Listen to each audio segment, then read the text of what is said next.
what is data science to you, and how do you apply data science to this industry of maintenance reliability on a day-to-day basis? So data science to me, it's because it's such a blanket term. There's so much it could mean, but fundamentally to me, it's about, I see a bridge. There's a bridge between business problems and data. And there's a bunch of tools that can be used to make these two things, data, business problems connect.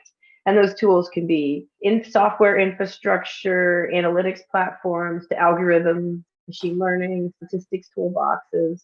So all that stuff. And so you see, so some data scientists who may be more technical, may be more focused on the technical components of that, but it's still a bridge. And understanding, what you can and can't do with the data and what problems you have and how to really bridge the two in ways. My area of expertise is, maintenance and reliability data, such as from the CMMS or from time series data, and asset performance management type business problems, which are related to a lot of reliability and things like identifying opportunities for where to make strategic initiatives toward cutting maintenance costs, improving downtime situations, maintenance strategies type stuff, predictive maintenance analytics, such as monitoring asset health.